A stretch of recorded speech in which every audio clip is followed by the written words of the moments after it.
महाराज जी, कई बार जब कोई हमारे साथ बुरा आचरण करता है तो उस समय हमारे मन में भी उसके लिए बुरा भाव एवं दुर्भावना आता है। यही मनुष्य वृत्ति है, यही मनुष्य वृत्ति है, कोई नई बात नहीं, सबके अंदर आता है।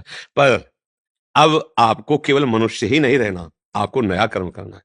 आपको साधारण जीव की गति में नहीं जाना, आपको आत्मा स्वरूप का बोध या भगवत प्राप्ति करनी है, तो अध्यात्म मार्ग में चलना होगा। अब अध्यात्म मार्ग से आप इसे काट सकते हैं, अन्यथा तो फिर लड़ाई झगड़ा राग द्वेष ये तो चलता ही रहता है। अध्यात्म मार्ग से कि ये आदमी क्रिया कर रहा है, लेकिन इसका कारण क्या है। बुद्धिमान आदमी कारण पे पहुंचता है, क्रिया पे नहीं टिकता। इसने मुझे गाली दिया, मैंने कुछ अपराध नहीं किया, फिर भी ये मेरे को नीचा दिखाना चाहता है, मेरे प्रति प्रतिकूल आचरण करता है, तो इसका कारण क्या हो सकता है। तो भक्त सोचता है इसका कारण भगवान है।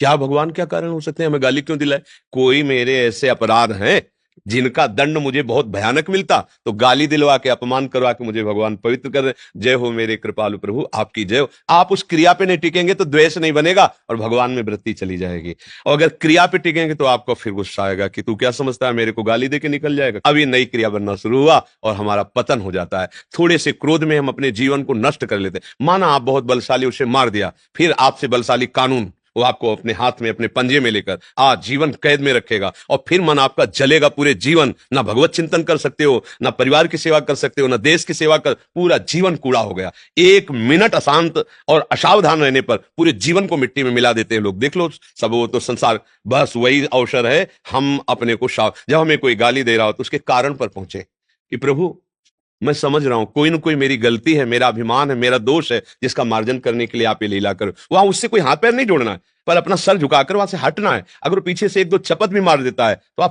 आप निश्चित समझो, जब आप ऐसे चलोगे तो गुरुओं का वैभव रक्षा करता है।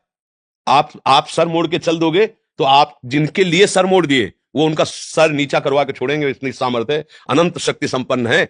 गुरुवाणी के अनुसार चले, सहन करना, दूसरे को क्षमा करना और उस समय गुरु चिंतन में, भगवत चिंतन में लग जाना, तो बच जाओगे। लड़ाई झगड़ा राग द्वेष से हर व्यक्ति के अंदर है, आप नहीं, हर व्यक्ति के अंदर। इसी को मिटा दे सो महात्मा, और जो इसी में फंस गया वही संसारी पुरुष होता है। महात्मा जिसके विचार, जिसकी बुद्धि निरंतर भगवत तत्व में स्थित होती है, उसे कहते हैं।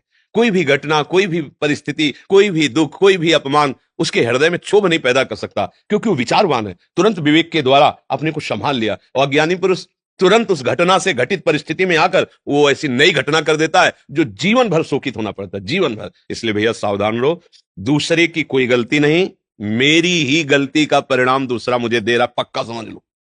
ऐसे विश्व में किसी की ताकत नहीं कि आपको छू ले। अगर कोई मुझे दंड दे रहा है तो मेरे किसी कर्म का, किसी जन्म का वो फल है और मुझे सह लेना चाहिए, हिसाब किताब बराबर। अगर हम नया कर्म करते हैं तो फिर अलग बात है। और उसी समय एक और बात जिसको गुप्त है कि इस पर ज्यादा वार्ता नहीं होती।